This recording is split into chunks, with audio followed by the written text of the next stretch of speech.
दी छोड़ सतगुरु रामपाल जी परमेश्वर जी की जय हो। परम पिता परमात्मा सारी सृष्टि के रचनहार कुल मालिक असंख्य ब्रह्मांडों के स्वामी जगत गुरु तीनों लोकों में प्रवेश करके सबका भरण पोषण करने वाले राजाधिराज आत्माधार नाथों के नाथ देवों के देव महादेव सर्वेश्वर महेश्वर मृत्युंजय अजरो अमर आदि अनादि सनातनी प्रभु जगत पिता जगदीश्वर श्री श्री 1008 की उपाधि के वास्तविक अधिकारी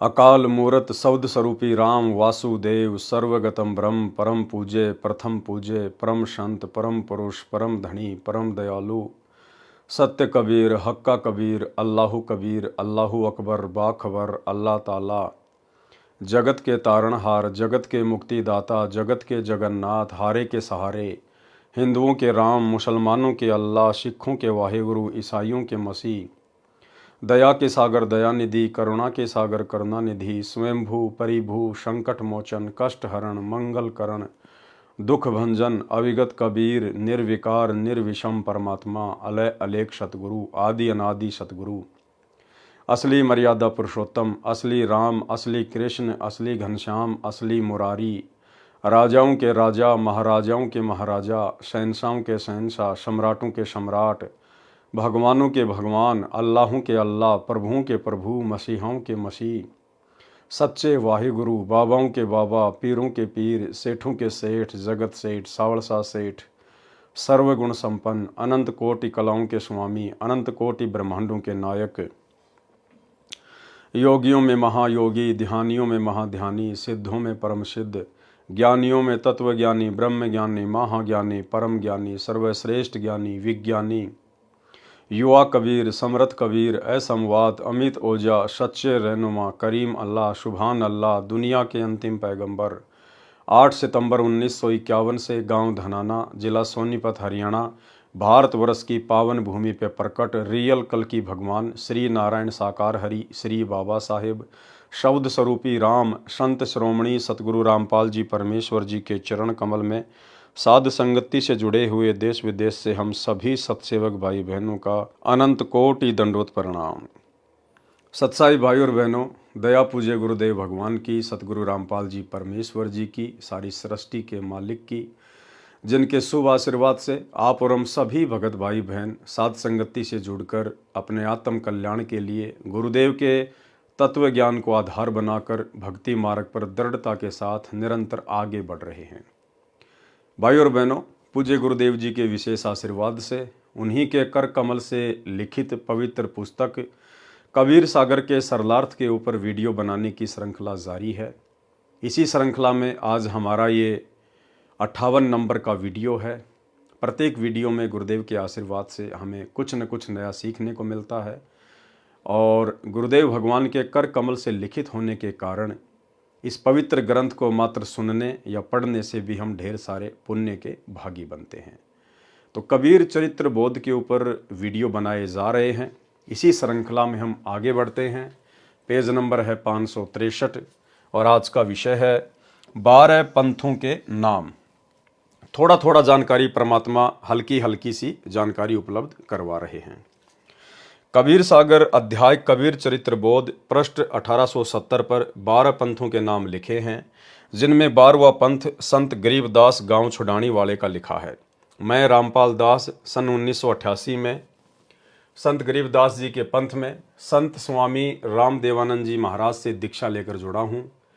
मैंने 17 फरवरी 1988 फाल्गुन अमावस्या को स्वामी रामदेवानंद जी से दीक्षा ली थी। ये दास रामपाल दास हरियाणा प्रांत में सिंचाई विभाग में सिविल कनिष्ठ अभियंता जूनियर इंजीनियर सिविल के पद पर सरकारी नौकरी करता था। स्वामी जी ने सितंबर 1993 में मुझे सत्संग तथा पाठ करने का आदेश दिया। मैं नौकरी भी करता था और छुट्टी वाले दिन पाठ तथा सत्संग भी करता था। फिर मार्च 1994 में मेरे को अपना उत्तराधिकारी बना दिया तथा नामदान करने का आदेश दे दिया।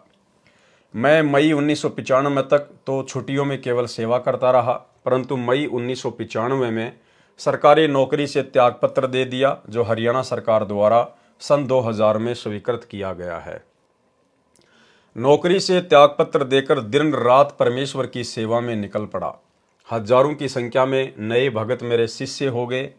फाल्गुन शुदी प्रथमा एकम विक्रमी संवत 2054 यानी सन 1997 मार्च में परमेश्वर कबीर जी मुझे कुछ समय के लिए एक साधु वेश में मिले तथा कहा कि सार शब्द प्रदान करने का समय उचित है। सार शब्द देना प्रारंभ कर दे। उस समय से पहले न तो मेरे गुरुजी ने किसी को सार शब्द दिया था, केवल मेरे को आदेश हुआ है सार शब्द देने का। कारण यह है कि परमेश्वर कबीर जी ने धर्मदास जी को तो सार शब्द दे दिया था, परंतु उसको आगे किसी को न देने की प्रतिज्ञा करवाई थी। एक चीज ध्यान रखना भाई और बहनों, हमने तो शिक्षा लेनी है, शिक्षा। और निकट भविष्य में जब गुरुदेव भगवान अपनी लीला पूरी करके और अपने सतलोक धाम को चले जाएंगे, उसके बाद हम भाई बहन किसी प्रकार से धोखा ना खा जाएं। यहाँ एक बात कही गुरुदेव भगवान ने, आप और हम भाइयों ने थोड़ा विचार करना चाहिए उस पर। क्या कह रहे हैं परमात्मा? सन 1997 मार्च में परमेश्वर कबीर जी मुझे कुछ समय के लिए एक साधु वेश में मिले। आप और हम साध संगति से जुड़े हुए भाई बहनों को तो ये पक्का विश्वास हो चुका है, मीन मेघ की संशय की कोई गुंजाइश नहीं है कि परमेश्वर अपने आप को छुपाते हुए इस प्रकार की बातें लिख रहे हैं। अन्यथा सतगुरु रामपाल जी परमेश्वर स्वयं ही कबीर भगवान हैं। और कबीर भगवान को भला मार्च 1997 में और दूसरा कबीर भगवान आके कौन मिलेगा? तो साथ संगति से जुड़े हुए भाई बहनों का कंसेप्ट तो बिल्कुल क्लियर है परमेश्वर को लेकर। अब एक बात यहां गुरुदेव कह रहे हैं कि मार्च 1997 में जब कबीर परमेश्वर मुझे एक साधु के रूप में मिले तो उन्होंने मुझे सार शब्द को आगे देने का आदेश दे दिया। ध्यान से देखिएगा, सन 1997 मार्च में परमेश्वर कबीर जी मुझे कुछ समय के लिए एक साधु वेश में मिले तथा कहा कि सार शब्द प्रदान करने का समय उचित है और सार शब्द देना प्रारंभ कर दे। लेकिन ये गलती भाई और बहनों गुरुदेव भगवान के इस पृथ्वी लोक से अपनी लीला पूरी करने के बाद सतलोक जाने के उपरांत आप और हमने बिल्कुल भी नहीं करनी है। हमारे जीवन में आज भी गुरु का सर्वप्रथम महत्व है और गुरुदेव भगवान के सतलोक चले जाने के बाद भी गुरुदेव भगवान का ही प्रथम महत्व रहेगा। यदि सतलोक जाने के बाद हमारी परीक्षार्थ पूज्य गुरुदेव भगवान ने उस दाढ़ी मूछ वाली शकल में, जिसको सतलोक आश्रमों से जुड़ी हुई संगत अपना कबीर भगवान मानती है, यदि दाढ़ी मूछ वाले रूप में हमें दर्शन दिए तो भाई और बहनों हमने उनकी किसी भी बात को स्वीकार नहीं करना है। यानी इस पृथ्वी लोक से जब गुरुदेव सतलोक चले जाएंगे पुण्यात्माओं को नाम दीक्षा देकर कि बच्चों अब तुम मर्यादा में रह के भक्ति करना, मैं ऊपर सतलोक में बैठ के सब कुछ देख रहा हूं, तुम मेरे से एक सेकंड के लिए भी ओझल नहीं हो, दूर नहीं हो, और तुम भी इसी प्रकार से अपने गुरु के ऊपर विश्वास रख के कि मेरा गुरु शब्द रूप में पल पल मेरे साथ में है और जब उनकी आवश्यकता पड़ेगी वे किसी भी समय प्रकट हो सकते हैं और मेरी हर क्रिया को वे पल पल देख रहे हैं। इस प्रकार से तुम्हें भक्ति करनी है। तो गुरुदेव के सतलोक जाने के बाद यदि गुरुदेव ने हमारी परीक्षा के लिए कोई अन्य रूप बना लिया, जिसे ये दुनिया कबीर दास के नाम से जानती है, दाढ़ी मूछ वाला रूप, और गुरुदेव यदि हमारे सामने कभी प्रकट होते हैं या शौपन में कभी आते हैं और यदि वे हमें कोई बात कहते हैं, कोई आदेश देते हैं, तो भाई और बहनों हमने ये गलती नहीं करनी है। हमने केवल उसी रूप वाले आदेश को स्वीकार करना है जो रूप हमारे पूज्य गुरुदेव जी का होगा। उनके अलावा हमने किसी भी रूप वाले आदेश को स्वीकार नहीं करना है, अन्यथा हम उसी समय फेल हो जाएंगे। अब यहाँ तो सतगुरु रामपाल जी स्वयं परमात्मा है, ये तो भगवान है। हालांकि भक्ति का जो नियम है वो यही होता है कि शिष्य को केवल अपने गुरु का ही आदेश फॉलो करना होता है, लेकिन सतगुरु तो स्वयं कबीर परमात्मा है, इसलिए इनके ऊपर ये कंडीशन लागू नहीं है। इसलिए गुरुदेव भगवान कह रहे हैं कि 1997 में मुझे कबीर परमात्मा आके मिले और आगे सार शब्द देने का आदेश दिया। जबकि भक्ति नियम अनुसार तो शिष्य ने अपने गुरु की ही बात माननी पड़ती है, और गुरु यदि पूर्ण है तो शरीर त्यागने के बाद भी शिष्य के समक्ष प्रकट हो जाएगा। लेकिन यहां मामला अलग है, क्योंकि यहां जो आदरणीय राम देवानंद जी थे वे केवल सतगुरु रामपाल जी के मुंह बोले गुरु थे। असल में सतगुरु रामपाल जी उनके सतगुरु थे। और 1997 की बात जो गुरुदेव भगवान कह रहे हैं ये केवल अपने आप को छुपाते हुए, और कबीर सागर में परमात्मा ने 600 साल पहले धर्मदास जी के माध्यम से जो वाणी लिखवाई थी कि जब आवे 55 पांचा तब ये वचन मेरा होगा साचा, तो उस वाणी को सत्य सिद्ध करने के लिए ये 1997 की घटना का गुरुदेव जिक्र कर रहे हैं। जबकि गुरुदेव भगवान को कोई कबीर परमात्मा किसी भी साधु वेश में आके नहीं मिला, ये स्वयं ही कबीर परमात्मा है। क्योंकि हमारे गुरुदेव यदि कोई बात कहते हैं तो भाई और बहनों गुरुदेव उसके 10-10 प्रमाण सामने रखते हैं। जिस प्रकार ब्रह्मा विष्णु महेश के माता पिता हैं, ब्रह्मा विष्णु महेश नाशवान हैं, ये केवल 3 लोक के भगवान है, इनकी जन्म और मृत्यु होती है, इन सभी बातों के गुरुदेव ने 10-10 प्रमाण दिए। लेकिन मार्च 1997 में सतगुरु रामपाल जी को कबीर परमात्मा साधु वेश में मिले और सार शब्द देकर अंतर ध्यान हो गए, इस बात का आपको कहीं कोई प्रमाण, कहीं कोई सबूत नहीं मिलेगा। और ना हमें चाहिए, क्योंकि हमें पता है कि गुरुदेव लीलामय तरीके से ये बात यहां पर क्यों लिख रहे हैं, अपने आप को छुपाते हुए। तो अब हम भाई बहनों ने समझ में आ जानी चाहिए पूरी लीला इस परमेश्वर की, जितनी हमारे लिए समझना आवश्यक है। यानी गुरुदेव के सतलोक जाने के बाद या गुरुदेव के धरती पर रहते सहते गुरुदेव के अलावा हमने किसी के भी भक्ति आदेश को स्वीकार नहीं करना है, यदि वो आदेश गुरुदेव भगवान के तत्व ज्ञान से, उनके सत्संगों से मेल नहीं खाता है। तो मार्च 1997 में परमेश्वर कबीर जी मुझे कुछ समय के लिए एक साधु वेश में मिले तथा कहा कि सार शब्द प्रदान करने का समय उचित है, सार शब्द देना प्रारंभ कर दे। उस समय से पहले न तो मेरे गुरुजी ने किसी को सार शब्द दिया था, क्योंकि गुरुदेव के मुंह बोले गुरुदेव स्वामी राम देवानंद जी के पास में सार शब्द था ही नहीं, तो भला वे देंगे किसको। केवल मेरे को आदेश हुआ है सार शब्द देने का। कारण यह है कि परमेश्वर कबीर जी ने धर्मदास जी को तो सार शब्द दे दिया था, परंतु उसको आगे किसी को न देने की प्रतिज्ञा कराई थी। धर्मदास जी वृद्ध अवस्था के कारण परिवार मोह में फंसकर प्रतिज्ञा तोड़ना चाहते थे और अपने पुत्र चूड़ामणि को सतनाम तथा सारनाम बताना चाहते थे। तब परमेश्वर कबीर जी ने कहा कि धर्मदास, मेरी योजना का नाश मत कर, तेरे पुत्र को मैं दीक्षा दूंगा, मैं ही इसको गुरुपद प्रदान करूंगा। केवल प्रथम मंत्र जो ब्रह्म गायत्री मंत्र है, उस समय केवल 5 नाम ही दिए जाते थे। वे 5 नाम कमलों में बैठे देवी देवताओं के हैं, जो परमेश्वर कबीर जी ने शब्द कर नैनो दीदार महल में प्यारा है में लिखे हैं, तथा वे ही संत गरीबदास जी ने ब्रह्म वेदी नामक अंग में लिखे हैं। परमेश्वर कबीर जी ने ये ही 5 नाम चूड़ामणि जी को दीक्षा में दिए थे। अब सोचो भाई और बहनों, 650 साल पहले परमात्मा ने जिस आत्मा को गुरु पद दिया, जिस आत्मा को निमित्त बनाया, उसको तो केवल बीच बीच के 5 मंत्र ही दे रहे हैं। प्रथम मंत्र भी पूरा नहीं दिया, ना सतनाम दिया, ना सारनाम दिया। फिर बोला धर्मदास जी जो अधिकारी नहीं थे, उनको सार शब्द कैसे दे देंगे, उनको सतनाम कैसे दे देंगे। धर्मदास जी को भी केवल बीच बीच के 5 ही मंत्र मिले थे।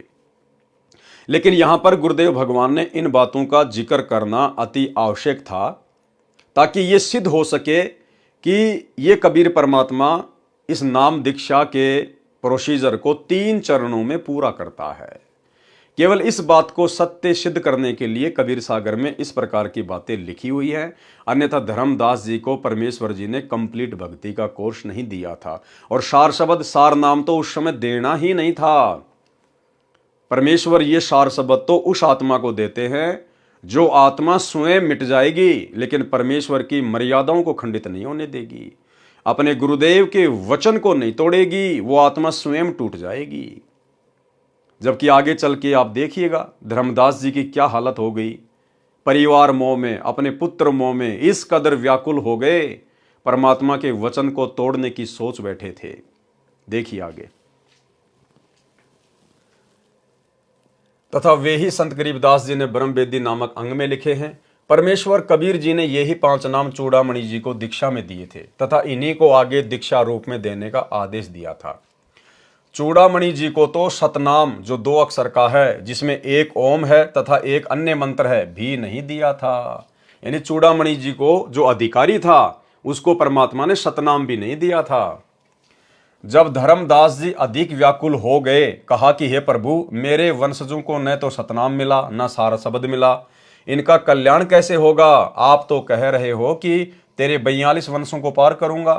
परमेश्वर कबीर जी ने कहा कि जब कलयुग 5505 वर्ष पूरा होगा तब 12वां पंथ चल चुका होगा, जो काल मेरे नाम से चलाएगा। मैं उस 12वें पंथ में चलकर आऊंगा। क्या कह रहे हैं?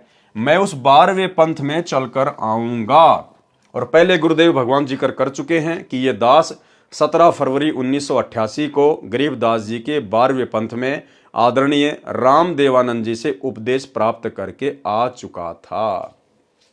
तो कबीर कौन हुआ? स्वयं हमारे गुरुदेव भगवान हुए। मैं उस 12वें पंथ में चलकर आऊंगा, तब सर्व सृष्टि दीक्षित होकर भक्ति करके पार होगी, तब तेरे वंशज भी पार होंगे। कबीर परमेश्वर जी ने धर्मदास जी की कमजोरी समझ ली थी। अब बताओ, ऐसी कमजोर आत्मा को जो आगे चलकर अपने गुरु के वचन को तोड़ने जा रही थी, क्या परमात्मा अंतर्यामी नहीं थे? क्या ऐसी आत्मा को परमात्मा वो अनमोल जड़ी बूटी सार शब्द देंगे? कभी नहीं। कबीर परमेश्वर जी ने धर्मदास जी की कमजोरी समझ ली थी। कहा था कि कबीर सागर अध्याय कबीर वाणी में पृष्ठ 137 983 पर, धर्मदास मेरी लाख दुहाई, मूल शब्द कहीं बार न जाई, पवित्र ज्ञान तुम जग में भाखो, मूल ज्ञान गोई तुम राखो। मूल ज्ञान बाहर जो पर ही, बिचली पीढ़ी हंस नहीं तरही, 33 अरब ज्ञान हम भाखा, मूल ज्ञान गोए हम राखा। मूल ज्ञान तुम तब लग छुपाई, जब लगी 12 पंथ मिट जाई। जीव धर्म बोध पृष्ठ 1937 पर लिखा है कि सत्य कबीर वचन, धर्मदास मेरी लाख दुहाई, सार शब्द बाहर ना जाई, सार शब्द बाहर जो परी है, बिचली पीढ़ी हंस नहीं तरी है। युगन युगन तुम सेवा कीन्या, सार शब्द तब ही पहचीन्या, अंकुरी जीव होए जो कोई, सार शब्द अधिकारी सोई। धर्मदास तब वचन उचारा, तारो मोहि सहित परिवारा, पितामह सखा समेता, सब ही पार कर कृपा की नेता। तेई अवसर सतगुरु विशाना, का मांगे कछु मांग न जाना, तारो सकल सृष्टि को भाई, तुम तो आप रे उरझाई। या में नहीं कछु दोष तुम्हारा, काल पुरुष तुमरी मति मारा। परमेश्वर कबीर जी ने धर्मदास जी से कहा था कि यह वास्तविक मूल ज्ञान तथा सार शब्द कहीं बाहर यानी तेरे मेरे से अन्य के पास न जाए। यदि यह सार शब्द बाहर चला गया तो बिचली पीढ़ी यानी जब कलयुग 5505 वर्ष बीतेगा, वह कलयुग में भक्ति का मध्य वाला चरण होगा। वह बिचली पीढ़ी का समय कहा है कि हंस पार नहीं हो पाएंगे।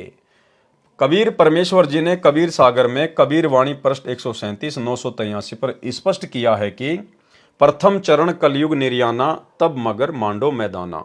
भावार्थ, परमेश्वर कबीर जी ने कलयुग का प्रथम चरण यानी प्रथम पीढ़ी का समय वह कहा है जिस समय वे मगहर नगर से सशरीर सत्यलोक गए थे। इसलिए कहा है कि वह प्रथम चरण होगा। फिर कलयुग के अंत में तो कोई भी व्यक्ति योग्य नहीं रहेगा, सब कृतघ्नी हो जाएंगे। इसलिए बिचली पीढ़ी का समय वह बताया है जब कलयुग 5505 वर्ष पूरा हो जाएगा। इसलिए कहा था कि उस समय तक ये सार शब्द तथा यथार्थ ज्ञान गुप्त रखना है।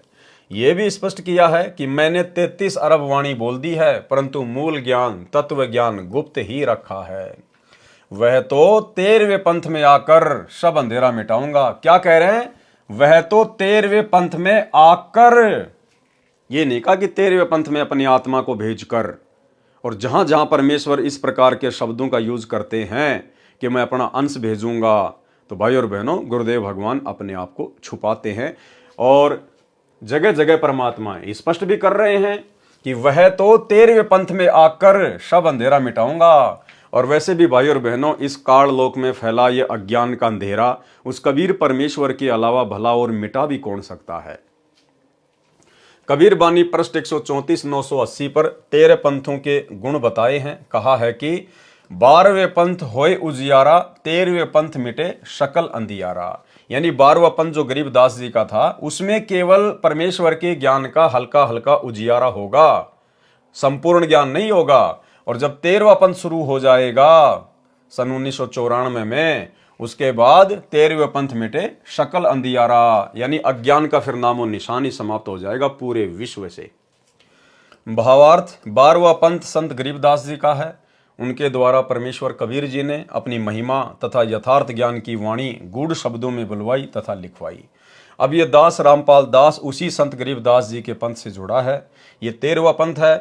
अब सब अज्ञान अंधेरा समाप्त हो गया है।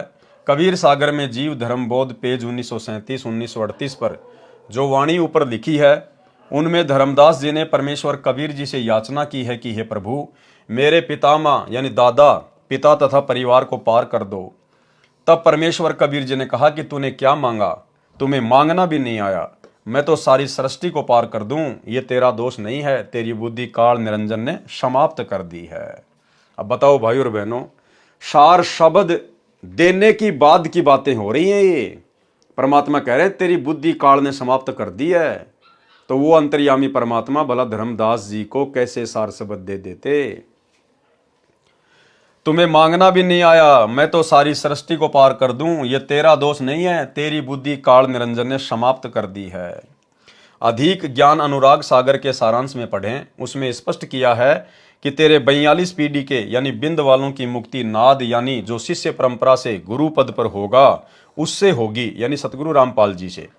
अनुराग सागर पृष्ठ 138 256 से 142 260 तक के सारांश में इसी पुस्तक में पढ़ें। अनुराग सागर के पृष्ठ 142 260 पर, बिंद तुम्हारा नाद संग जावे, देखत दूत मन ही पछतावे।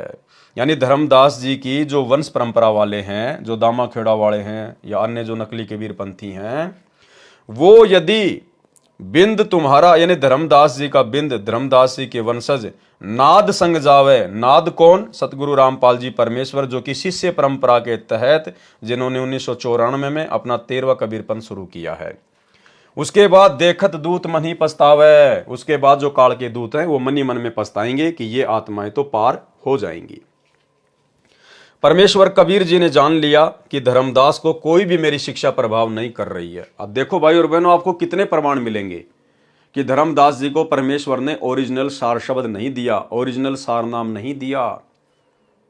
यहां बार बार क्या कह रहे हैं गुरुदेव कि धर्मदास के ऊपर मेरी एक भी शिक्षा का असर नहीं हुआ, एक भी शिक्षा का। तो भला कैसे उनको सार नाम दे देते परमात्मा। परमेश्वर कबीर जी ने जान लिया कि धर्मदास को मेरी कोई भी शिक्षा प्रभाव नहीं कर रही है। वृद्ध अवस्था के कारण इसका दिमाग डगमग हो चुका है। तब धर्मदास जी को परमेश्वर कबीर जी उड़ीसा में उस स्थान पर ले गए जहां परमेश्वर कबीर जी ने पत्थर के चोरा यानी चबूतरे पर बैठकर समुद्र को रोककर जगन्नाथ का मंदिर टूटने से बचाया था, जिसे अब जगन्नाथपुरी के नाम से जाना जाता है। धर्मदास जी को वहां ले जाकर परमेश्वर कबीर जी ने ज्ञान पुनः दृढ़ किया। बार बार मन में दोष आने से कि नाम बता दूं अपने परिवार को, जो परमेश्वर कबीर जी यानी गुरु जी की आज्ञा का उल्लंघन करने का विचार था, उससे वे नाम रहित हो चुके थे।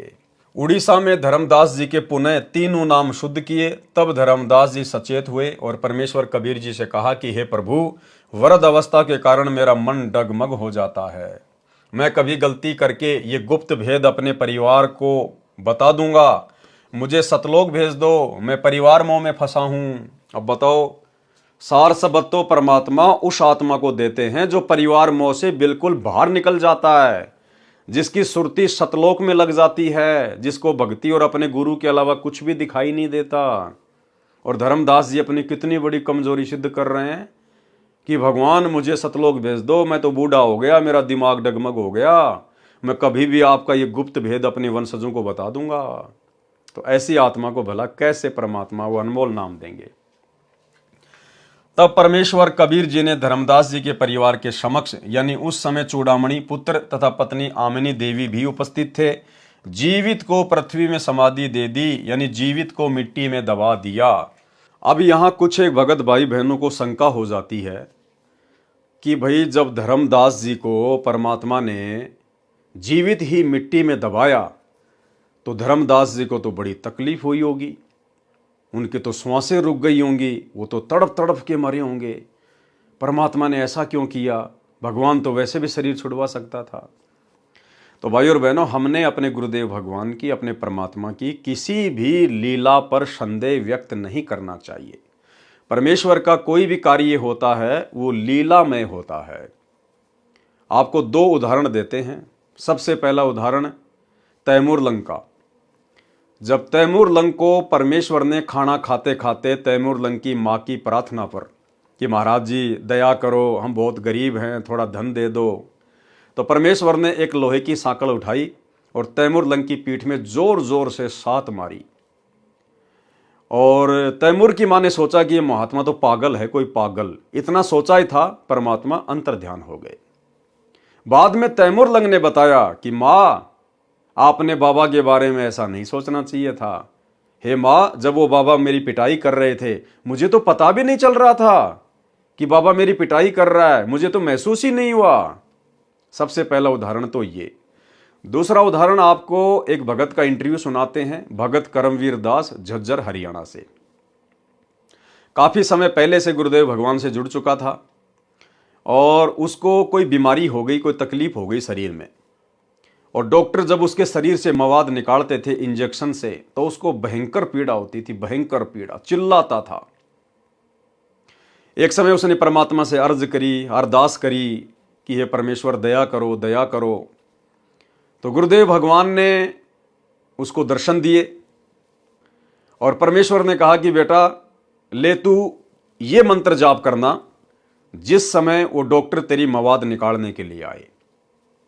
उसने ऐसा ही किया। जिस समय डॉक्टर आए उसने वो शब्द उच्चारण किया जो भी गुरुदेव भगवान ने उसको दिया, और उसके बाद उसको महसूस भी नहीं हुआ कि डॉक्टरों ने कब मेरे शरीर से मवाद निकाल ली है। डॉक्टर भी हैरान कि भाई आज आप चिल्लाए क्यों नहीं, आप रोए क्यों नहीं, आपको तो हम लोग जो है पकड़ पकड़ के मवाद निकाला करते थे और आज हमने उसी प्रोसीजर से मवाद निकाली है और आपको महसूस भी नहीं हुआ। तब उसने कहा जी ये बातें आपकी समझ से बाहर की हैं। ये छोटा सा इंटरव्यू है, सुन लीजिए। नमस्कार सर। सत साहिब जी। सर क्या नाम है आपका? मेरा नाम है जी करमवीर दास। करमवीर जी आप कहाँ से हैं? मैं गांव बागपुर से जी, जिला झज्जर, हरियाणा से।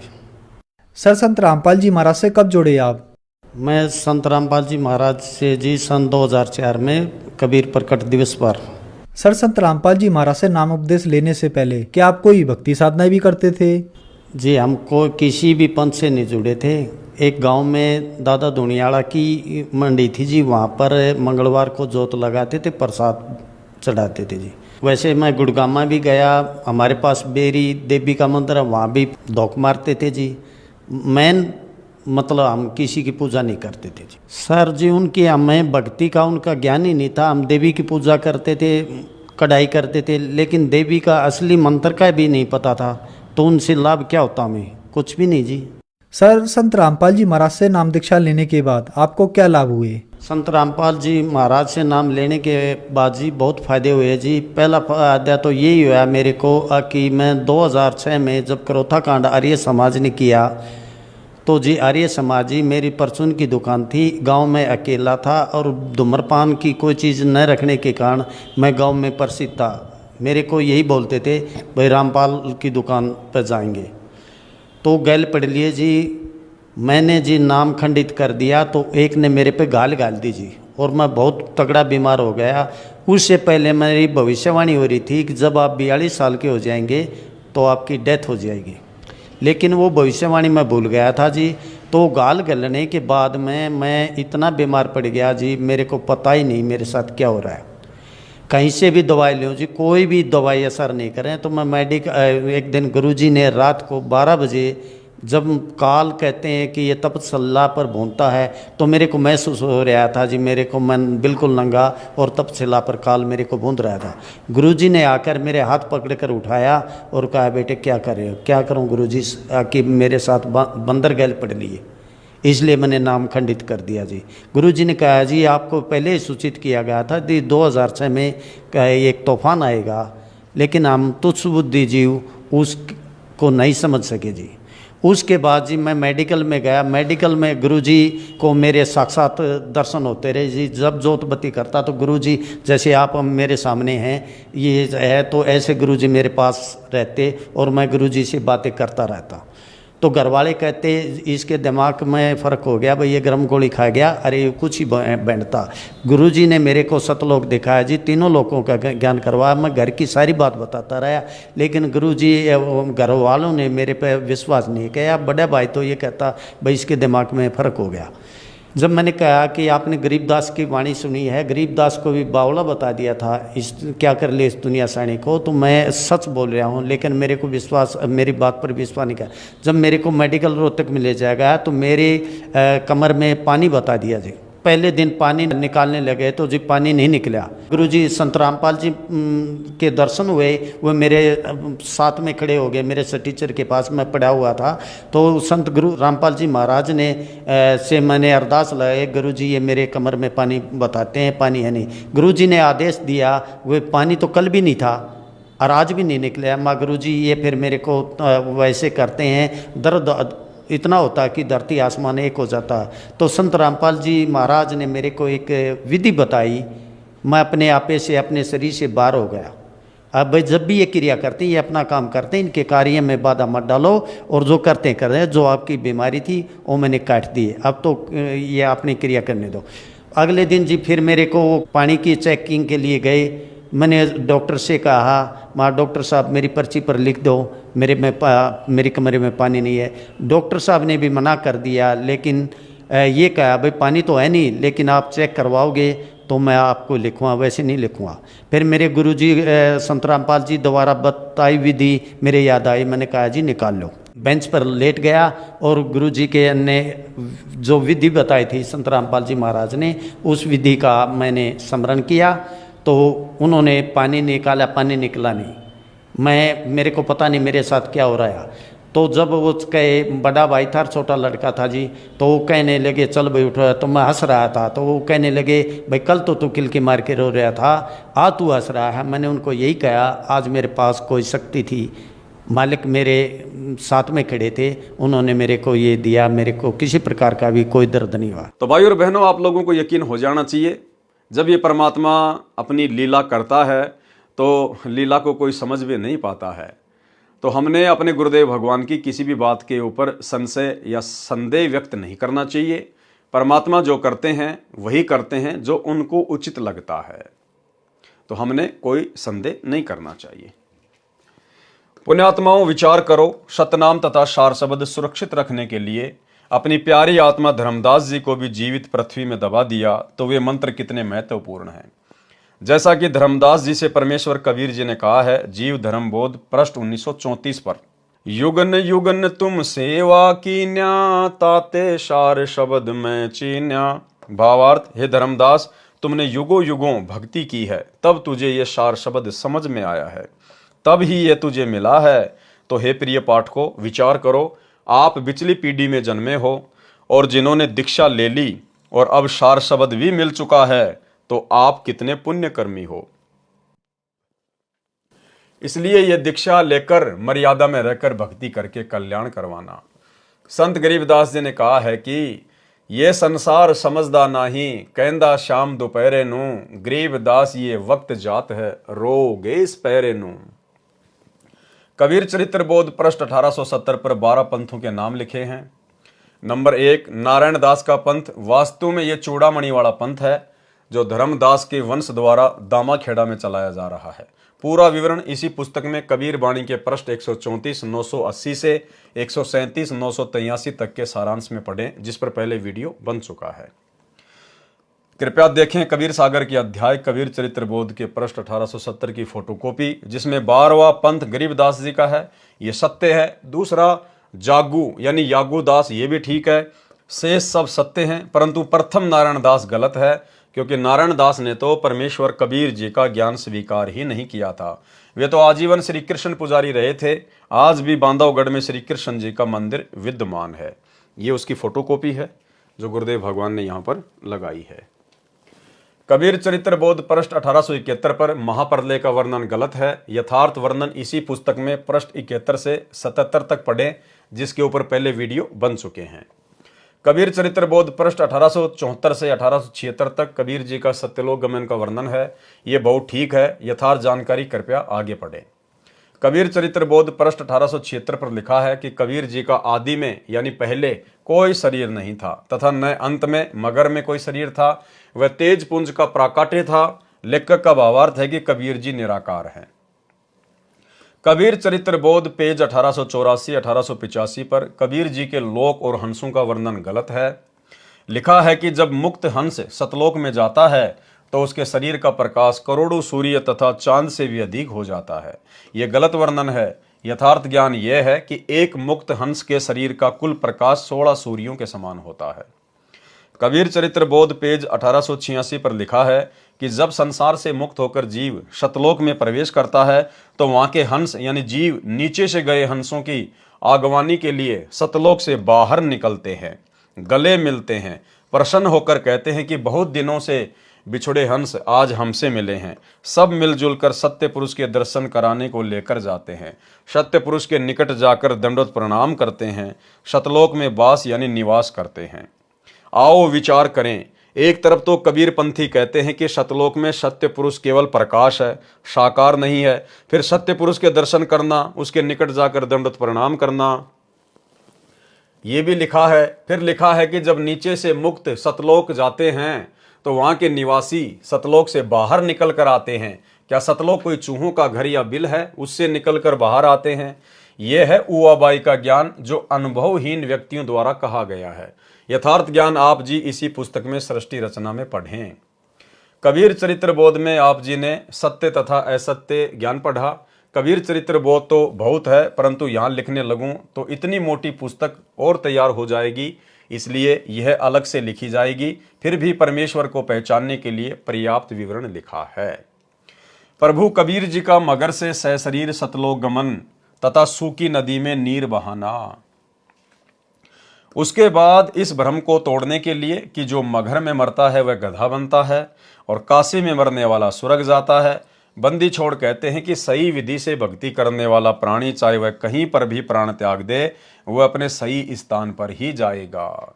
इस प्रकार भाइयों और बहनों, आज गुरुदेव भगवान की गैर हाजिरी में आप यदि मर्यादा में है और सही भक्ति कर रहे हैं तो आपने कहीं भी किसी भी सतलोक आश्रम में जाकर धक्के खाने की आवश्यकता नहीं है। परमात्मा शब्द रूप में पल पल आपके साथ है। यदि आप मर्यादित हैं तो, यदि आप गुरु को परमात्मा मान रहे हैं तो परमेश्वर आपके घर पर, आपके घट में पल पल विराजमान है। उन अज्ञानियों का भ्रम निवारण करने के लिए कबीर साहिब ने कहा कि मैं मगर में मरूंगा और सभी ज्योतिषी वाले देख लेना कि मैं कहाँ जाऊंगा, नरक में जाऊंगा या स्वर्ग से भी ऊपर शतलोक में। कबीर साहिब ने काशी से मगर के लिए प्रस्थान किया। बीर सिंह बघेला और बिजली खान पठान ये दोनों ही सतगुरु के शिष्य थे। बीर सिंह ने अपनी सेना साथ ले ली। अब देखना भाइयों और बहनों, बीर सिंह को भी भला कैसे सार शब्द मिला होगा। जब धर्मदास जी को नहीं दिया तो बीर सिंह को कहां से दिया होगा। लेकिन परमेश्वर ने जो जिक्र किया है कि फिर उसको सार शब्द दिया, केवल यह सत्य साबित करने के लिए कि कबीर परमात्मा 650 साल पहले 3 चरणों में नाम दीक्षा दिया करते थे। अन्यथा आप जी बीर सिंह बघेल की हरकतें अब आप देखेंगे तो आपकी समझ में आ जाएगा कि सार शब्द लेने के बाद भला ऐसी हरकतें कौन कर सकता है। अपने गुरु को शरीर में कौन मान सकता है। बीर सिंह ने अपनी सेना साथ ले ली कि कबीर साहेब वहां पर अपना शरीर छोड़ेंगे। इस शरीर को लेकर हम काशी में हिंदू रीति से अंतिम संस्कार करेंगे। यदि मुसलमान नहीं मानेंगे तो लड़ाई करके शव को लाएंगे। सेना भी साथ ले ली। अब इतनी बुद्धि है हमारी। कबीर परमेश्वर जी हर रोज शिक्षा दिया करते थे कि हिंदू मुसलमान दो नहीं है। अंत में फिर वही बुद्धि क्या कह रहे हैं। कबीर परमेश्वर जी हर रोज शिक्षा दिया करते थे कि हिंदू मुसलमान दो नहीं है, अंत में फिर वही बुद्धि। सन 1994 से गुरुदेव रोज यही ज्ञान दे रहे हैं कि जीव हमारी जाति है, मानव धर्म हमारा, हिंदू मुस्लिम सिख ईसाई धर्म नहीं कोई न्यारा, सब एक परमात्मा के बच्चे हैं। उसके बावजूद भी सतलोक आश्रम मैनेजमेंट हरियाणा की वही कुबुद्धि। मध्य प्रदेश में बजरंग दल वालों ने, विश्व हिंदू परिषद वालों ने बांग्लादेश के मुसलमानों के खिलाफ अपना रोष प्रकट किया, धरने प्रदर्शन किए, और दुर्बुद्धि के शिकार सतलोक आश्रम मैनेजमेंट हरियाणा वाले, इनके कोऑर्डिनेटरों ने संगत को इकट्ठा किया और बांग्लादेश के मुसलमानों के खिलाफ विरोध प्रदर्शन में विश्व हिंदू परिषद और बजरंग दल वालों के साथ में बैठा दिया।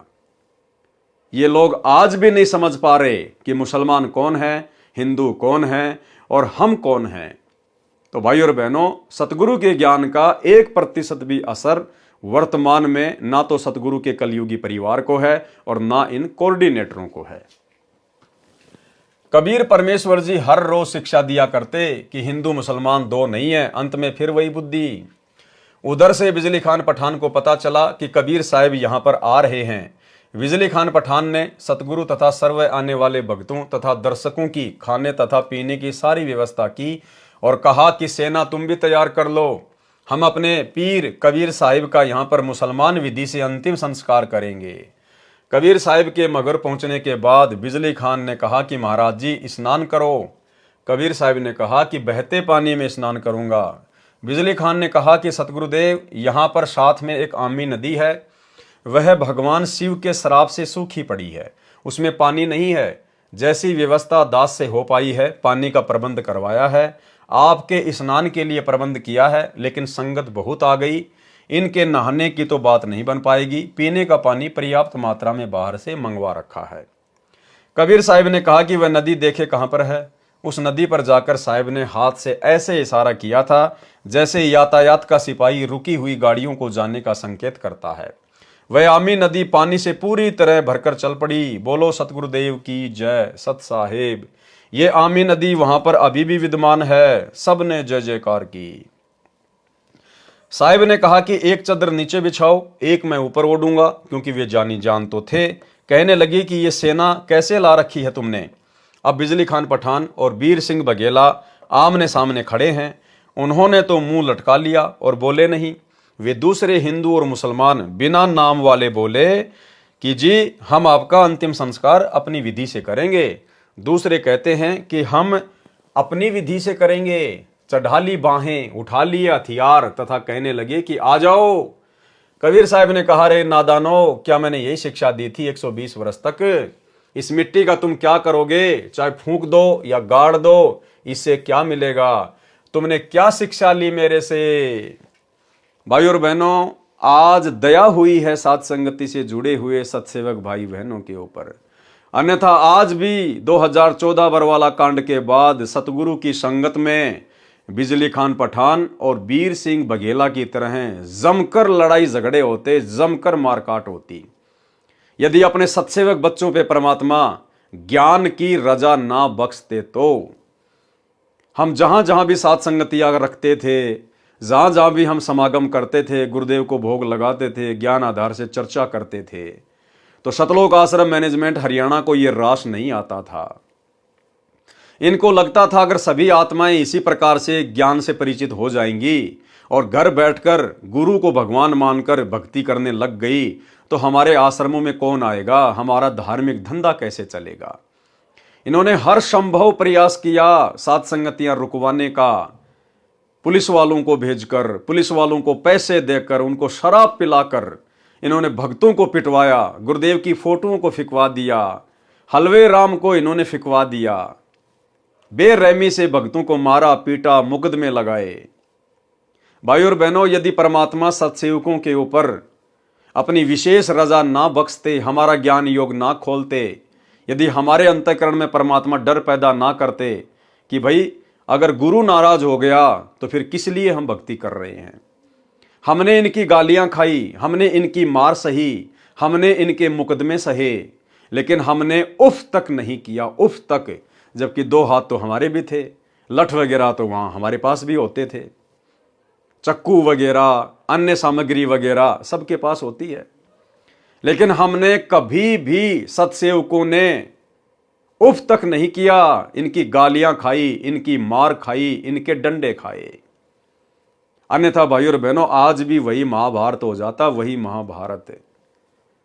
लेकिन सतगुरु की विशेष रजा, विशेष मेहर साध संगति से जुड़े हुए भगत भाई बहनों पर, और इसका प्रतिफल भाई और बहनों अब आने वाले समय में मिलेगा, आने वाले समय में।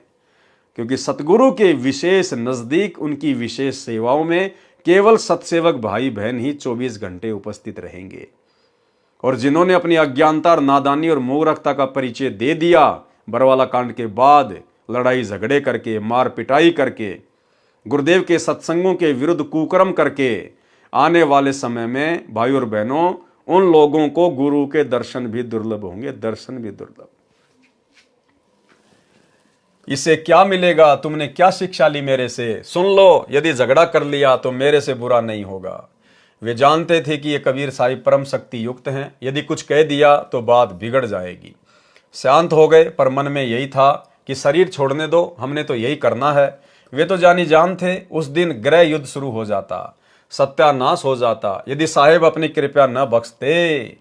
कबीर साहिब ने कहा कि एक काम कर लेना, तुम मेरे शरीर को आधा आधा काट लेना, परंतु लड़ना मत। ये मेरा अंतिम आदेश सुन लो और मानो। इसमें जो वस्तु मिले उसको आधा आधा कर लेना।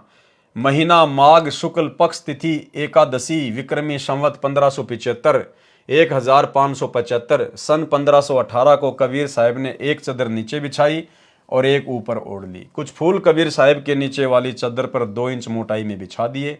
थोड़ी सी देर में आकाशवाणी हुई कि मैं तो जा रहा हूं सतलोक में, स्वर्ग से भी ऊपर। देख लो चद्दर उठाकर, इसमें कोई शव नहीं है। जो वस्तु है वे आधी आधी ले लेना, परंतु लड़ना नहीं। जब चद्दर उठाई तो सुगंधित फूलों का ढेर शव के समान ऊंचा मिला। बोलो सतगुरुदेव की जय, सत साहिब। अब सोचिए भाई और बहनों, जिस वीर सिंह बघेल की हरकत के कारण उसका गुरु अंत में महादुखी होके सतलोक गमन से पहले ये शब्द कह रहा है कि ये मेरा अंतिम आदेश है, मेरी अंतिम पुकार है, लड़ना मत, मेरे शरीर को काट लेना। भला उस वीर सिंह बघेल को परमात्मा ने कैसे सार शब्द दिया होगा? वीर देव सिंह बघेल और बिजली खान पठान एक दूसरे के सीने से लगकर ऐसे रोने लगे जैसे कि बच्चों की मां मर जाती है। अब भाई रोने से क्या फायदा, अब चिल्लाने से क्या फायदा, अब पछताने से क्या फायदा?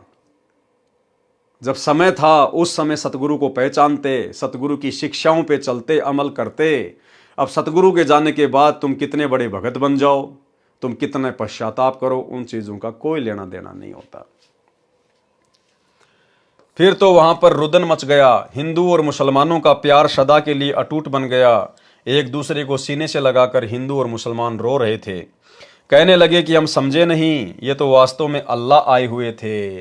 और यही गलती, यही पश्चाताप आने वाले दिनों में सतलोक आश्रम मैनेजमेंट हरियाणा, गुरुदेव का कलयुगी परिवार, ये कोऑर्डिनेटर और इन सतलोक आश्रमों से जुड़ी हुई तमाम संगत को होने वाला है कि भाई यदि हम भी समय रहते साध संगति से जुड़ जाते, अपने गुरु को भगवान मान के, घर को आश्रम बना के, ज्ञान को आधार बना के भक्ति करते, तो हमारा जीवन सफल हो जाता। लेकिन भाई अब तो कुछ भी हाथ नहीं आया। और ऊपर आकाश में प्रकाश का गोला जा रहा था। बोलो सतगुरुदेव जी की जय, सत साहिब। तो वहां मगर में दोनों धर्मों, हिंदुओं तथा मुसलमानों ने एक एक चद्दर तथा आधे आधे सुगंधित फूल लेकर 100 फुट के अंतर में एक एक यादगार भिन्न भिन्न बनाई, जो आज भी विद्यमान है। तथा कुछ फूल लाकर काशी में, जहाँ कबीर साहिब एक चबूतरे पर बैठकर सत्संग किया करते थे, वहाँ काशी चोरा नाम से यादगार बनाई। अब वहाँ पर बहुत बड़ा आश्रम बना हुआ है। मगर में दोनों यादगारों के बीच में एक सांझला द्वार भी है। आपस में कोई भेदभाव नहीं है। ये उसके चित्र हैं। मगर स्थान, जहां पर हिंदुओं तथा मुसलमानों द्वारा बनाई गई 7-7 यादगार। हिंदू और मुसलमान ऐसे रहते हैं कि जैसे माँ जाए भाई रहा करते हैं। उनसे हमने बात की थी तो उन्होंने कहा कि हमारी आज तक धर्म के नाम पर कोई लड़ाई नहीं हुई। वैसे कहाँ सुनी तो घर के घर में हो जाती है, फिर भी हमारी आपस में धर्म के नाम पर लड़ाई नहीं होती है। बिजली खान पठान ने दोनों यादगारों के नाम 500 बीघा जमीन दी, जिसमें हिंदू तथा मुसलमान अपने प्रबंधक कमेटी बनाकर व्यवस्थित किए हैं। ये दास संत रामपाल दास जी महाराज अपने सैकड़ों सेवकों सहित 3 बार इस ऐतिहासिक धार्मिक स्थल को देखकर आ चुके हैं। वहां जाकर ऐसा लगता है जैसे हमने सच्चाई का खजाना प्राप्त हो गया हो। बोलो सतगुरुदेव जी की जय। सत साहेब। गरीबदास जी महाराज जी की वाणी से पारक का अंग। चले कबीर मगर के ताई, तहां वहां फूलन सेज बिछाई। दोनों दिन अधिक प्रभाऊ, दोषी दुश्मन और सब साऊ। तहां बिजली खा चले पठाना, वीर सिंह बघेला पद परवाना। काशी उमटी चली मगर को, कोई न पावे तास डगर को। वैरागी सन्यासी जोगी, चले मगर को शब्द वियोगी। 3 रोज में पहुंचे जाई, तहां वहां सुमरण राम खुदाई। दहू दीन है बाहा जोरी, शस्त्र बांधी लिए भय गोरी। वह गाड़े वह जारन कहीं, दोनों दिन अधिक सो फही। तहां कबीर कहीं एक भाषा, शस्त्र करे सो ताही तलाका। शस्त्र करे सो हमरा द्रोही। क्या कह रहे हैं परमात्मा? क्या कहा उस समय कि जो भी हथियार उठाएगा वो मेरा द्रोही है। शस्त्र करे सो हमरा द्रोही। अब सतलोक आश्रम मैनेजमेंट हरियाणा वालों ने तो भाई और बहनों साथ संगत वालों को लठों से मारा है, लठों से। ये परमात्मा के द्रोही हैं, परमेश्वर के द्रोही। शस्त्र करे सो हमरा द्रोही, जाकी पैज पिछोड़ी होई। सुन बिजली खां बात हमारी, हम हैं शब्द रूप निराकारी। वीर सिंह बघेला विनती करी है, हे सतगुरु तुम किस विधि मरी है। अब बताओ, वीर सिंह बघेला कह रहा कि भगवान आप कैसे मरोगे, किस प्रकार से मरोगे, शरीर छोड़ोगे या सह शरीर जाओगे? बताओ कैसे उसको सार शब्द मिला होगा। वीर सिंह बघेला विनती करी है, हे सतगुरु तुम किस विधि मरी है। तावा चादर फूल बिछाए, सीजा छाड़ी पद ही समाए। 2 चादर दहु दीन उठावे, ताके मध्य कबीर न पावे। तहां वहां अविगत फूल सुवासी, मगर घोर और चोरा काशी। अविगत रूप अलख निर्वाणी, तहां वहां नीर छीर दिया छानी। दोहा शंख जुगन जुग जगत में, पद परवानी है न्यार। गरीब दास कबीर हुरी, अविगत अधरी आधार। बंदी छोड़ गरीबदास जी महाराज जी की वाणी से सदग्रंथ प्रश्न नंबर 781 782। कीन्या मगर पियाना सतगुरु, कीन्या मगर पियाना सतगुरु, कीन्या मगर पियाना हो। दोनों दीन चले संग जाके, हिंदू मुसलमाना हो। दोनों दीन चले संग जाके, हिंदू मुसलमाना हो। मुक्ति खेत को छोड़ चले हैं, तज काशी अस्ताना हो। मुक्ति खेत को छोड़ चले हैं, तज काशी अस्ताना हो। शाह सिकंदर कदम लेते हैं, शाह सिकंदर कदम लेते हैं, बादशाह सुल्ताना हो। दोनों दिन चले संग जाके, हिंदू मुसलमाना हो। देखो भाई और बहनों, यहां परमात्मा ने मुक्ति खेत कहा है। मुक्ति खेत यानी इस पृथ्वी लोक पर जन्म प्राप्त करके ही मुक्ति प्राप्त की जा सकती है। तो कितना बड़ा सौभाग्य! ये आप और हमारी अपनी कोई कोशिश नहीं है। गुरुदेव भगवान हमें इस 21 ब्रह्मांड के असंख्य छोटे छोटे ब्रह्मांडों से निकाल निकाल के और इस पृथ्वी लोक पर मनुष्य शरीर में, स्त्री या पुरुष के शरीर में और इस कलयुग की बिचली पीढ़ी में लेके आए हैं। अन्यथा भाई और बहनों, मोक्ष के तो केवल सपने ले सकते हैं। इस पृथ्वी लोक पर मनुष्य शरीर प्राप्त किए बिना और इस पूर्ण सतगुरु के शरण में आए बिना, और वो भी एक कलयुग की बिचली पीढ़ी, मोक्ष संभव नहीं। तो ये सारा का सारा जुगाड़ गुरुदेव भगवान ने स्वयं जोड़ा है, इसलिए हमने इसको सीरियस लेना है। 4 वेद के वक्ता संग हैं, खोजी बड़े बयाना हो। 4 वेद के वक्ता संग हैं, खोजी बड़े बयाना हो। सालिग्राम सूरत से सेवै, सालिग्राम सूरत से सेवै, ज्ञान समुंदर दाना हो। दोनों दिन चले संग जाके, हिंदू मुसलमाना हो। सट दर्शन जाके संग चालें, गावत वाणी नाना हो। सट दर्शन जाके संग चालें, गावत वाणी नाना हो। अपना अपना इष्ट संभाले, अपना अपना इष्ट संभाले, बाचे पोथी पाना हो। दोनों दिन चले संग जाके, हिंदू मुसलमाना हो। चादर फूल बिछाए, सतगुरु देखे सकल जिहाना हो। चादर फूल बिछाए, सतगुरु देखे सकल जिहाना हो। चार दाग से रहत जुलैदी, चार दाग से रहत जुलैदी, अविगत अलख अमाना हो। दोनों दिन चले संग जाके, हिंदू मुसलमाना हो। वीर सिंह बघेला कर विनती, बिजली खान पठाना हो। वीर सिंह बघेला कर विनती, बिजली खान पठाना हो। दो चादर बख्शीश करी है, दो चादर बख्शीश करी है, दीन्यायो परवाना हो। दोनों दिन चले संग जाके, हिंदू मुसलमाना हो। नूर नूर निर्गुण पद मेला, देख भय हैराना हो। नूर नूर निर्गुण पद मेला, देख भय हैराना हो। पद ल्यो लीन भय अविनाशी, पद ल्यो लीन भय अविनाशी, पाए पिंड ना प्राणा हो। दोनों दिन चले संग जाके, हिंदू मुसलमाना हो। शब्द स्वरूप साहेब सरबंगी, शब्दें शब्द समाना हो। शब्द स्वरूप साहेब सरबंगी, शब्दें शब्द समाना हो। दास गरीब कबीर अरस में, दास गरीब कबीर अरस में, फर्क ध्वजा निशाना हो। दोनों दिन चले संग जाके, हिंदू मुसलमाना हो। जब कबीर साहेब सतलोक जा रहे थे, उस समय आदि माया प्रकृति ने फिर जाल बिछाया। एक सुंदर स्त्री अप्सरा का रूप बनाकर कबीर साहेब को भोग विलास के लिए प्रेरित करती है। ये शिक्षा है भाई और बहनों, आप और हमारे लिए। जिस प्रकार हमारा यहां से शरीर छूटेगा और जब हम सूक्ष्म शरीर में ऊपर की यात्रा करेंगे त्रिकुटी के लिए, तो इसी प्रकार से भाई और बहनों आप और हमारे साथ भी छलबल किए जाएंगे 72 करोड़ अप्सराओं के द्वारा। अन्य जो युवा युवा सुंदर सुंदर जो काल के दूत होंगे, जो पुरुष होंगे, उनके द्वारा माता बहनों को अपने षड्यंत्र में फंसाने के लिए। और जैसी हमारी सोच भोग विलास को लेकर, गंदे कर्मों को लेकर, जैसी हमारी सोच इस पृथ्वी लोक पर स्थूल शरीर में रहेगी, ज्यों की त्यों सूक्ष्म शरीर में विद्यमान रहेगी।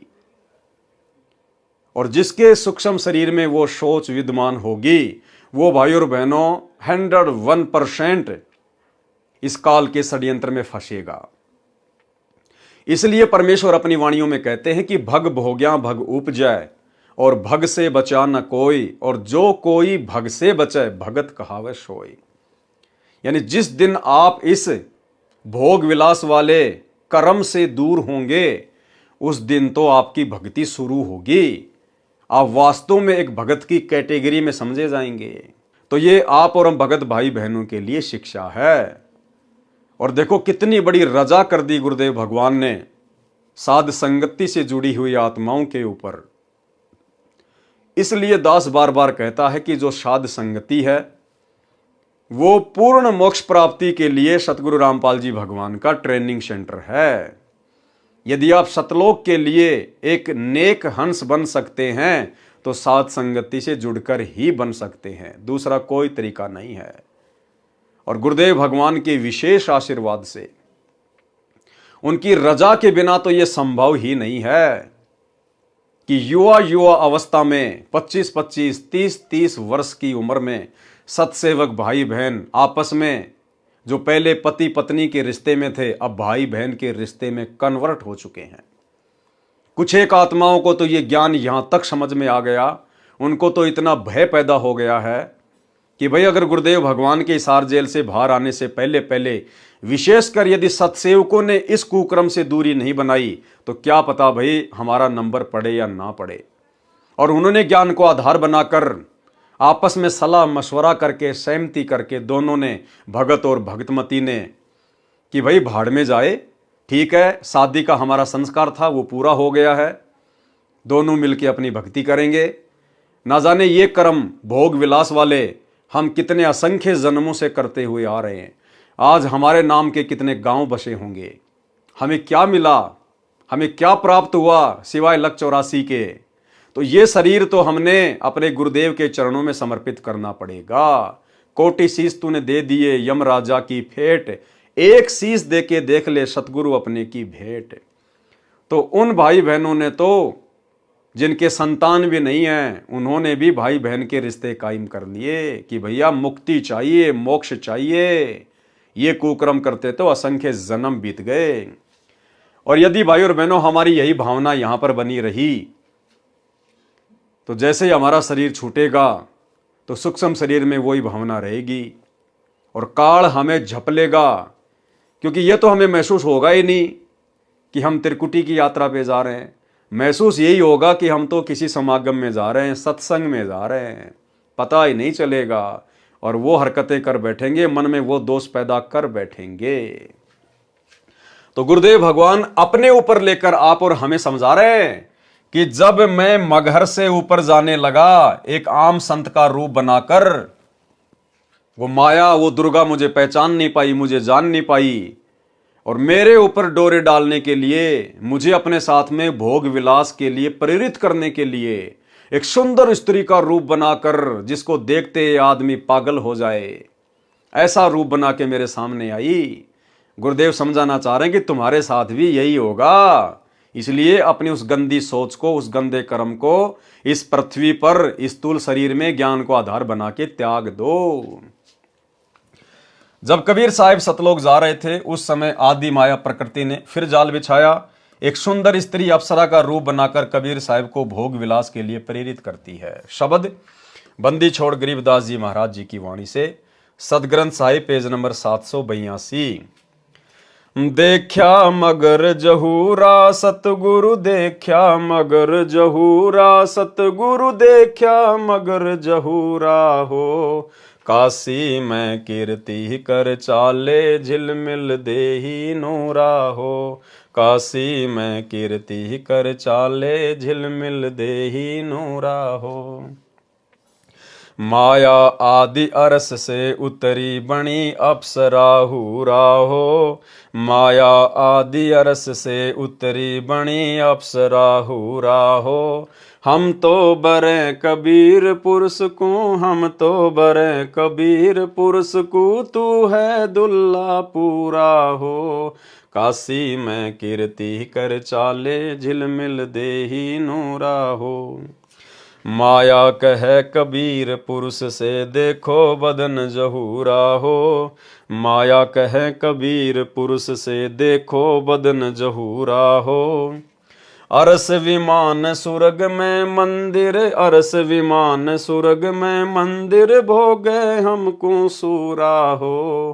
काशी में कीर्ति कर चाले झिलमिल देही नूरा हो। वो माया, वो दुर्गा अपने बाप के सामने आके खड़ी होगी लेकिन पहचान नहीं पाई और कहा कि देखो मेरा शरीर कैसे झिलमिल कर रहा है, देखो बदन जहूरा हो। अर्धनग्न होके खड़ी हो गई और कह रही है मैं तुम्हें अरस विमान दूंगी, मैं तुम्हें स्वर्ग में स्थान दूंगी, आप मेरे साथ में भोग विलास कीजिएगा। कहें कबीर सुनोरी माया कुटिल नजर तुम घूरा हो, कि मेरे को ऐसे कुटिल नजरों से क्यों घूर रही है। कहे कबीर सुनोरी माया कुटिल नजर तुम घूरा हो। जिन भोगी सोई कल रोगी, जिन भोगी सोही कल रोगी, हो गए धूरम धूरा हो। काशी में कीर्ति कर चाले झिलमिल देही नूरा हो। कहते इस माया को, माया के बहुत सारे रूप बताए परमात्मा ने, इसमें स्त्री भोग भी एक माया है। और कहते हैं जिन जिन लोगों ने इस माया को भोगा है मेरी शरण में आने के बाद, कहते हैं वो हमेशा नीचे ही गिरा है। माया कहे कबीर पुरुष से मैं हूँ जग से दूरा हो। माया कहे कबीर पुरुष से मैं हूँ जग से दूरा हो। मैं तुम्हारी पटरानी दासी, मैं तुम्हारी पटरानी दासी, राखों पलक हजूरा हो। काशी में कीर्ति कर चाले, झिलमिल देही नूरा हो। कहें कबीर सुनोरी माया, तुम हो लड्डू बूरा हो। कहें कबीर सुनोरी माया, तुम हो लड्डू बूरा हो। जो तुझे खावे सो बह जावे, जो तुझे खावे सो बह जावे, तास अकल के कूरा हो। यानी वो भगत जो मेरी शरण में आने के बाद भी तेरे चक्कर में पड़ा रहता है, कहते हैं वो तो बुद्धि से भ्रष्ट है। जो तुझे खावे सो बह जावे, जो तुझे खावे सो बह जावे, तास अकल के कूरा हो। काशी में कीर्ति कर चाले, झिलमिल देही नूरा हो। श्वेत मुकुट जहाँ श्वेत छतर है, बाजै अनहद तूरा हो। श्वेत मुकुट जहाँ श्वेत छतर है, बाजै अनहद तूरा हो। दास गरीब कहे सुनि माया, दास गरीब कहे सुनि माया, हमसे रहियो दूरा हो। काशी में कीर्ति कर चाले, झिलमिल नेही दूरा हो। कबीर सागर सरलार्थ वाणी। माया सतगुरु से अटकी, माया सतगुरु से अटकी। फिर ये दुर्गा कबीर परमात्मा सतगुरु रामपाल जी भगवान के साथ में वाद विवाद करने लगी। जब देखा कि ये सीधे तरीके से मेरे जाल में नहीं फंस रहा है, फिर वाद विवाद करने लगी। माया सतगुरु से अटकी, माया सतगुरु से अटकी, जोगनी हमरे क्यों भटकी, जोगनी हमरे क्यों भटकी। कि मेरे रास्ते में क्यों आ रही है, मैं तो भगत हूँ परमात्मा का, मुझे तो मोक्ष प्राप्त करना है, मैं इस माया वाया के चक्कर में पड़ने वाला नहीं हूँ। यानी आप और हमारी भी सोच यही होनी चाहिए। यदि हमारे सामने भी जब हम त्रिकुटी की यात्रा करेंगे और अगर इस प्रकार की परिस्थितियां पैदा हो गई तो, लेकिन उस समय हम सामना जब करेंगे जब हम धरती पर वर्तमान में भक्ति करते करते इतनी दृढ़ता अपने अंदर पैदा करेंगे। हम तो भगली गर जोगी, हम तो भगली गर जोगी, हम ना माया के भोगी, हम ना माया के भोगी। अब जो वर्तमान में ही कार कोठी बनाने में, अपने बच्चों को बड़े बड़े इंजीनियर डॉक्टर बनाने में जो भगत लगे हुए हैं, बड़ी बड़ी स्कूलों में बड़ी बड़ी कोचिंग में पढ़ा रहे हैं, प्लाट पे प्लाट लेके पटके हुए हैं, वो भला फिर वहां कैसे बचेंगे। तो क्या कहा परमात्मा ने, हम नहीं माया के भोगी, हम नहीं माया के भोगी। तो मैं झगड़ा है भारी, तो मैं झगड़ा है भारी, मारे बड़ छतर धारी, मारे बड़ छतर धारी। सेवा कर सुमन की, सेवा कर सुमन की, हमको लागत है फीकी, हमको लागत है फीकी। यानी दुर्गा ने परमात्मा को बहुत सारे लोभ दिए और जो है प्रलोभ दिए, लेकिन परमात्मा ने कहा कि मेरे लिए तो सब फीके हैं, मेरी सुरती तो सतलोक में है। हमको लागत है फीकी, हमको लागत है फीकी। हमरी सार नहीं जानी, हमरी सार नहीं जानी, अरे तुत गाल दई घाणी, अरे तुत गाल दई घाणी। यानी दुर्गा ने उद्मस्त उतार दिया, हर प्रकार से हर चाल चली अपनी परमात्मा को फंसाने के लिए। चलती फिरती क्यों नाही तू, चलती फिरती क्यों नाही, हम रहते अवगत पद माही, हम रहते अवगत पद माही। हम रहते अवगत पद माही यानी हमारा ध्यान उस अविगत पद में है, हमारी सुरती सतलोक में है। हम यहाँ के किसी भी भोग के इच्छुक नहीं है। इंद्रदा राज कागदा विष्टा ना भोगा इंद्राणी नु। हमारे असली ज्ञान का भाई और बहनों उस समय पता चलेगा जब हम त्रिकुटी की यात्रा करेंगे, जब हमारे सामने रखे जाएंगे लोभ वो परलोभ। अरे तू गैली है गोली, अरे तू गैली है गोली, कि तू तो महानीच है, दाग लगावेगी चोली, दाग लगावेगी चोली। कि मेरी भक्ति को बर्बाद करेगी, तो मेरे ऊपर दाग लगाएगी, मेरे परमात्मा का नाम खंड करवाएगी। मेरा अंजन है नूरी, मेरा अंजन है नूरी, अंदर में कह कस्तूरी, अंदर में कह कस्तूरी, यानी अपनी विशेषता बता रही है कि मैं तेरे को कितना आनंद दूंगी। तुम किसी राजा पे जाओ, तुम किसी राजा पे जाओ, परमात्मा कह रहे हैं जो तुझे भोगने का इच्छुक है ना, ऐसे राजा महाराजाओं के पास जाओ, हम तो भगत हैं, हम इस चक्कर में नहीं पड़ने वाले। ये सब कुछ छोड़ छाड़ के तो हम आए हैं। हमारे गुरुदेव ने हमारे को यही तो ज्ञान दिया था कि हमने किसी भी प्रकार से माया के चक्कर में नहीं पड़ना। और ये माया तो सतलोक में बच्चों तुम्हारे चरणों की दासी है। चार मुक्ति जहां चंपी करती, माया होरी दासी। ये ब्रह्मा विष्णु महेश के पास में जो चार मुक्ति है, अर्थ धर्म काम मोक्ष, इनकी तरफ तो हम सतलोक में नजर उठा के भी नहीं देखेंगे, इतने सुख है वहां। जैसे किसी के घर में स्कॉर्पियो गाड़ी खड़ी है, वो साइकिल की तरफ देखता भी नहीं है। तो सतलोक जाने के बाद 21 ब्रह्मांड के सुख तो ऐसे हैं जिसके घर में स्कॉर्पियो के सामने साइकिल खड़ी हो। तुम किसी राजा पे जाओ, तुम किसी राजा पे जाओ, हमरे मन नहीं भाओ, हमरे मन नहीं भाओ। मैं तो अर्धंगी दासी, मैं तो अर्धंगी दासी। तो परमात्मा ने क्या समझाया कि आप भक्तों ने भी इसी प्रकार से जवाब देना है कि भैया मैं तो सतलोक का वासी हूं, अब मैं सतलोक का वासी होने जा रहा हूं, अब नहीं फंसने वाले। हम हैं अनहदपुर वासी, हम हैं अनहदपुर वासी, हमरा अनहद में डेरा, हमरा अनहद में डेरा। अंत ना पावेगी मेरा, अंत ना पावेगी मेरा। हम तो आदि जुगादनी जी, हम तो आदि जुगादनी जी।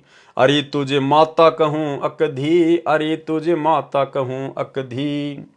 अब मैं देऊंगी गारी, अब मैं देऊंगी गारी। फिर दुर्गा नाराज हो गई जब देखा ना कि कोई दाव नहीं चल रहा, फिर वो डराने लगी। अब मैं देऊंगी गाड़ी, अब मैं देऊंगी गाड़ी। हम तो जोगी ब्रह्मचारी, हम तो जोगी ब्रह्मचारी। कि भैया हम तो सतगुरु के हंस हैं, सतगुरु के भक्त हैं, हमारे ऊपर गाली गलौज का कोई असर नहीं पड़ता है। आसन बांधूंगी जिंदा, आसन बांधूंगी जिंदा। गल में डारूंगी फंदा, गल में डारूंगी फंदा। आसन मुक्तारी माई, आसन मुक्तारी माई। तीनों लोक ना अंघाई, तीनों लोक ना अंघाई। हमरे द्वारे क्यों रोवो, हमरे द्वारे क्यों रोवो। किसी राजा राणे कूंजो, किसी राजा राणे कूंजो। कि मेरे पास में तेरी पार नहीं बसाएगी, तू ऐसों के पास जा जहां पर तेरी दाल गले। हमरे भांग नहीं भूनी, हमरे भांग नहीं भूनी। परमात्मा बोले हम ऐसे नहीं हैं जो किसी नशे वशे में आके भांग वांग पी के हैं, या किसी इच्छा के वशीभूत होके हम तेरे चक्कर में आ जाएंगे। हमरे भांग नहीं भूनी, हमरे भांग नहीं भूनी। माया शीस कूट रोणी, माया शीस कूट रोणी। फिर अंत में सिर पीट के दुर्गा भाग गई वहां से कि भैया ये तो कोई तगड़े संत की शरण में है, ये तेरे जाल में फंसने वाला नहीं है। हमरे भांग नहीं भूनी, हमरे भांग नहीं भूनी। माया शीस कूट रोणी, माया शीस कूट रोणी। तू तो जुगनी है खंडी, तू तो जुगनी है खंडी। मोरा फेर चली लंडी, मोरा फेर चली लंडी। चली गई दुर्गा। आगे शब्द लिखा है परमात्मा ने, आज मोहे दर्शन दियो जी कबीर। आज मोहे दर्शन दियो जी कबीर। सतलोक से चल कर आए, सतलोक से चल कर आए। काटन यम की जंजीर, आज मोहे दर्शन दियो जी कबीर। आज मोहे दर्शन दियो जी कबीर। थारे दर्शन से मारे पाप कटत हैं, थारे दर्शन से मारे पाप कटत हैं।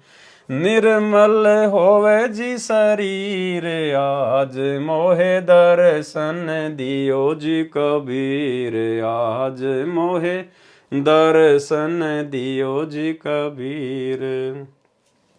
अमृत भोजन मारे सतगुरु जी मैं, अमृत भोजन मारे सतगुरु जी मैं, शब्द दूध की खीर आज मोहे दर्शन दियो जी कबीर, आज मोहे दर्शन दियो जी कबीर। हिंदू के तुम देव कहाए, हिंदू के तुम देव कहाए, मुसलमान के पीर आज मोहे दर्शन दियो जी कबीर, आज मोहे दर्शन दियो जी कबीर।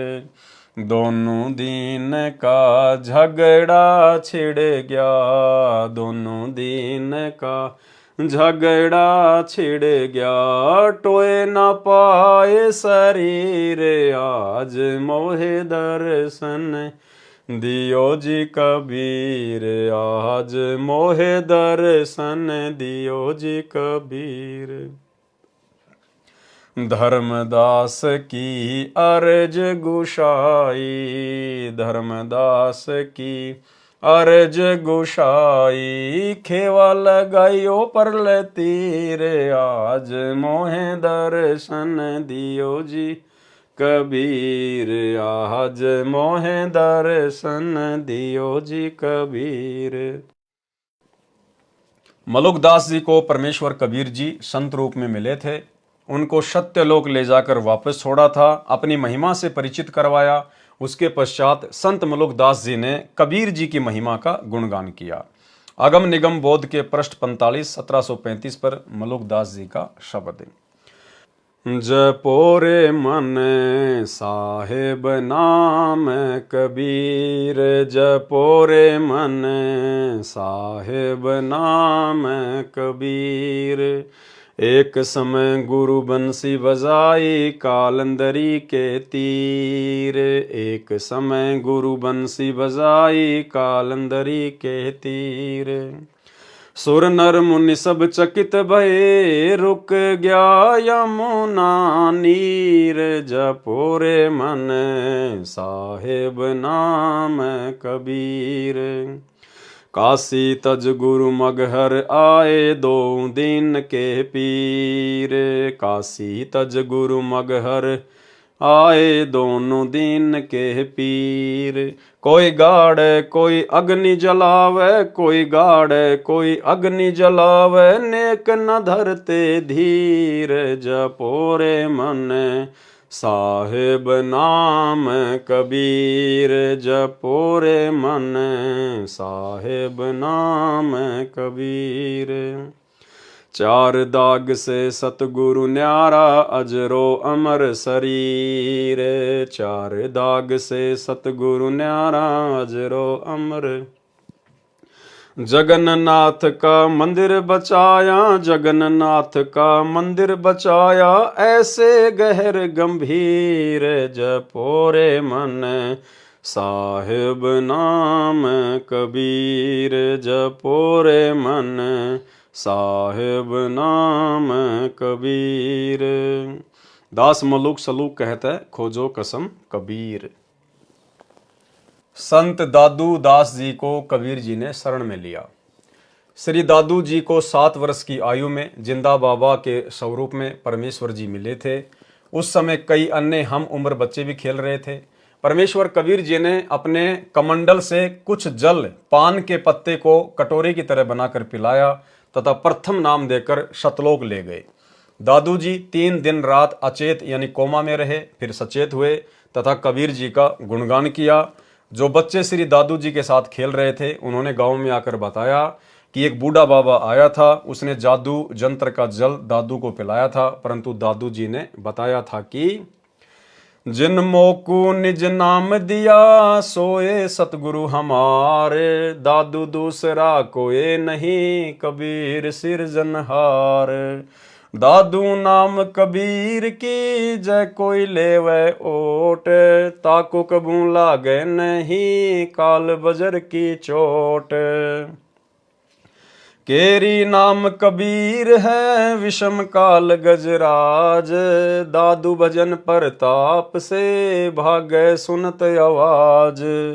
अब हो तेरी सब मिटे जन्म मरण की पीर, श्वास उसास सुमर ले दादू नाम कबीर।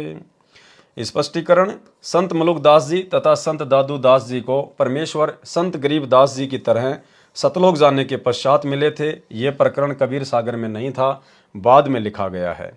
अगम निगम बोध पेज 44 1734 पर नानक जी का शब्द है, वाह वाह कबीर गुरु पूरा है, वाह वाह कबीर गुरु पूरा है। पूरे गुरु की मैं बलि जाऊं, पूरे गुरु की मैं बलि जाऊं, जाका सकल जहूरा है, वाह वाह कबीर गुरु पूरा है, वाह वाह कबीर गुरु पूरा है। अधर दुलूचे पड़े गुरुवन के, अधुर दुलूचे पड़े गुरुवन के, शिव ब्रह्मा जासूरा है, वाह वाह कबीर गुरु पूरा है, वाह वाह कबीर गुरु पूरा है। श्वेत ध्वजा फरकत गुरुवन की, श्वेत ध्वजा फरकत गुरुवन की, बाजत अनहद तूरा है, वाह वाह कबीर गुरु पूरा है, वाह वाह कबीर गुरु पूरा है। पूर्ण कबीर सकल घट दरस, पूर्ण कबीर सकल घट दरस, हरदम हाल हजूरा है, वाह वाह कबीर गुरु पूरा है, वाह वाह कबीर गुरु पूरा है। नाम कबीर जप बड़े भागी, नाम कबीर जप बड़े भागी, नानक चरण को धूरा है, वाह वाह कबीर गुरु पूरा है, वाह वाह कबीर गुरु पूरा है। अगम निगम बोध पेज 46 पर प्रमाण दिया है कि महादेव जी के पूज्य इष्ट देव कबीर परमेश्वर जी हैं। ये बोध सागर से उसकी फोटोकॉपी है, जो कि ये बनावटी है। ये जो संस्कृत है ये किसी कबीर पंथी ने अपनी तरफ से बना के लिखी हुई है। ये फोटोकॉपी कबीर सागर के अध्याय अगम निगम बोध के पेज 46 की है। इसमें किसी अन्य ने यह महादेव पार्वती का प्रकरण लिखा है। यह शुद्ध संस्कृत नहीं है। फिर भी सच्चाई यह है कि पार्वती ने पूछा कि आप जिस कबीर की महिमा बताते हो वह कौन है। श्री शिव जी ने गोल मोल उत्तर दिया, कैसे कर्ता वैसे ब्रह्म तथा रैसे सब में रमणे के कारण परमात्मा कबीर कहलाता है। वास्तव में परमेश्वर कबीर जी तीनों देवताओं श्री ब्रह्मा जी, श्री विष्णु जी तथा श्री शिव जी को उनके लोकों में जाकर मिले थे, उनको शिष्य बनाया था। संत गरीबदास जी ने इसको बहुत अच्छा सत्य वर्णन किया है। वह इस प्रकार है, आदि अंत हमरे नाही, नई मध्य मिलावा मूल, ब्रह्मा ज्ञान सुनाइया धरी पिंडा अस्तूल। श्वेत भूमि को हम गए जहां विष्णु विशंबर नाथ, हरियम हीरा नाम दे अष्ट कमल दल स्वात। हम बैरागी ब्रह्म पद सन्यासी महादेव, सोहम नाम दिया शंकर को करे हमारी सेव। आप जी ने पढ़ा कि शिव जी ने कबीर जी को अपना प्रभु माना है। उपरोक्त वर्णन में परमेश्वर कबीर जी ने काल ब्रह्म तथा उसके पुत्रों की पूजा का ज्ञान तथा लाभ हानि बताई। परमेश्वर जी ने स्पष्ट किया है कि कबीर तीन देव की जो करते भक्ति, उनकी कबूना होवे मुक्ति। ब्रह्मा विष्णु महेश माया और धर्मराया कहिए, इन पांचों मिल प्रपंच बनाया, वाणी हमरी लइए। कबीर सागर के अध्याय कबीर चरित्र बोध का सारांश संपूर्ण हुआ। सत साहिब। तो भाइयों बहनों, आज के वीडियो में केवल इतना ही। पूज्य गुरुदेव भगवान के आशीर्वाद से कल रात्रि 8 बजे फिर से एक नए वीडियो में एक विशेष जानकारी के साथ परमात्मा की बहुत ही मार्मिक वाणियाँ आदि ग्रंथ से, सदग्रंथ साहिब से परमेश्वर की वाणियों को हम पढ़ेंगे। अति आनंद आएगा क्योंकि ये स्वयं सिद्ध वाणियाँ हैं। तो कल रात्रि 8 बजे सभी भाई बहन फिर से लाइव जुड़िए दास के Facebook page Pawan Das is live के ऊपर। तब तक गुरुदेव भगवान हम सबको आज्ञा दें, इजाज़त दें, आशीर्वाद दें। बंदी छोड़ सतगुरु रामपाल जी भगवान की जय हो।